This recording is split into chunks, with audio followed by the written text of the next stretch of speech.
어머나 어머나 여러분 제목 보세요. 아니 왜 차량이 건설사 사옥 건물로 돌진했다는 거예요, 안진용 기자님? 네, 사고가 아닌 고의였습니다.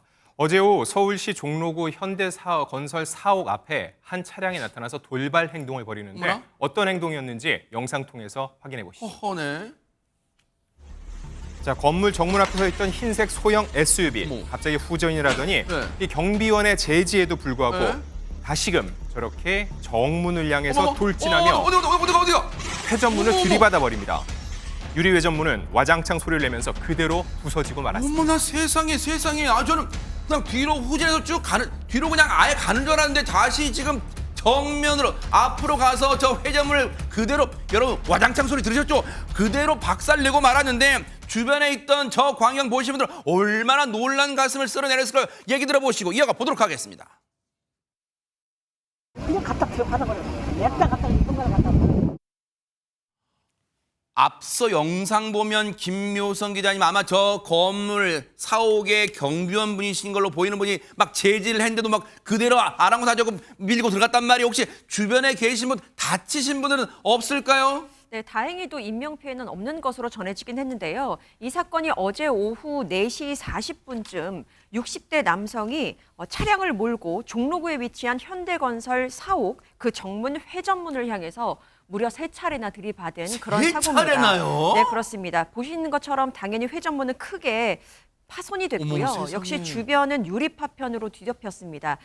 제가 4시 40분쯤이라고 말씀드렸는데 네. 때문에 회사원이 근무하는 시간이었습니다. 그러네요. 자칫하면 큰 사고로 번질 수 있었는데 다행히도 인명피해는 발생하지 않은 것으로 전해졌습니다. 정말 아찔한 순간이었어요. 그런데 최재범 교수님, 예. 저 차량이 무슨 무인 운전 차량은 아닐 거 아니에요. 아니죠. 그럼 누군가 운전을 했을 거 아니에요. 저 운전한 사람 대체 누굽니까? 지금 현재로서는 운전한 사람에 대해서는 알려지지 않고 있는데요. 네. 60대 남성이라고 알려지고 있는데 이 사람 현대건설 보안팀에 즉각 출동을 해서 지금 저 경비원뿐만 아니라 다른 보안팀 직원들도 함께 갔고요. 이게 해당 차량이네요. 그렇습니다. 저 보세요. 저렇게 무너졌어요. 네. 부서졌어요. 112에 즉각 신고를 했고요. 그 사이에 경찰이 도착하기 전까지 보안팀에서 이 사람의 신병을 확보하고 있었고요. 네. 경찰이 도착하자마자 신병을 경찰에 인계를 했고 이 사람은 특수 재물 손괴 혐의로 현행범 체포가 된 상태고요. 경찰은 60대 남성을 상대로 음주와 마약 간이 검사를 실시했는데 뭐가 나왔어요? 음성이었습니다. 아하. 그래서 왜 이런 일이 벌어졌는지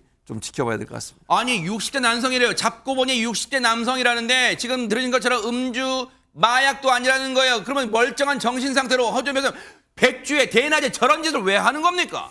아마 재개발 관련해서 뭔가 다툼이나 불만이 있었던 것으로 보입니다. 지금 이 60대 남성이요. 서울 용산구 한남 3구역 재개발 조합의 이사입니다. 간부죠. 그런데 이 시공사가 현대건설로 선정이 됐는데 재개발 관련한 불만을 품고 이런 짓을 벌였다라고 하는데요. 그러니까 지금 알려지기로는 3구역 재개발이 정말 막대한 그야말로 뭐 당군 이래 최대의 재개발이라고 불릴 정도로 뭐 사업비만 3조 원 가까이고 공사비만 2조 원의 엄청난 이권이 걸린 사업이에요. 오다지예요, 그게? 그렇습니다. 엄청난 재개발 사업인데 이 시공사가 최종적으로 현대건설이 선정이 됐는데 그런데 옆에 4구역 재개발도 있거든요. 그런데 4구역 재개발과 관련해서 그 사업을 현대공사가 수주하기 위해서 홍보물을 뿌렸는데 이 과정에서 3구역과 관련한 민감한 내용을 조합 관계자와 어떤 사전 협의도 없이 이걸 일방적으로 써서 홍보를 했다는 거예요. 네. 그런 부분에 좀 불만을 품었던 것으로 보입니다. 근데 뭐 정확한 어떤 범행 동기나 이런 부분은 조금 살펴봐야 되는 부분이 있고요. 일단 조합에 따르면 현대건설 측 재개발 관련 형태에 강한 항의와 깊은 유감을 표명하고 있는 상황이라고 하거든요. 네. 정확하게 어떤 이유로 이렇게 여기까지 갈등이 촉발이 된 건지는 좀 지켜봐야 될 것 같습니다. 시청자 입장에서는요.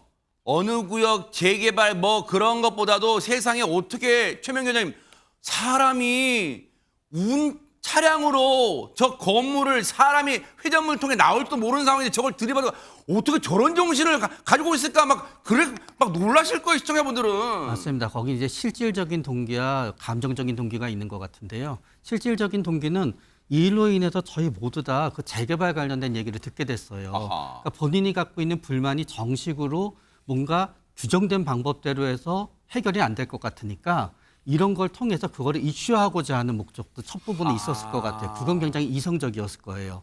그러나 그것만 갖고는 이런 행위를 못 하는데 두 번째 단계는 그걸 생각하다가 보면은 분노에 중독되는 거예요. 아하. 우리가 술에 중독된다, 무슨 뭐 마약에 중독된다 하지만 더 무서운 거는 분노에 중독되는 거거든요. 그러다가 보면은 이렇게라도 자신의 불만을 표현하지 않으면 잠도 잘 수 없고 가슴도 두근거리고 진짜 말 그대로 미칠 것 같은 거예요. 하하네. 그러니까 저거를 저런 행동을 하지 않으면 안 되게끔 본인이 이제 그 뇌의 상태가 된 거지요. 세상에 이유 없는 무덤 없다고 그런 말이 있어요. 살면서 억울한 일 없는 사람 누가 있겠어요. 하지만 그 억울함을 푸는 방법 저런 식은 절대 용납 못해요. 반드시 저 행동에 대한 법의 처벌 달게 받기를 바라겠습니다.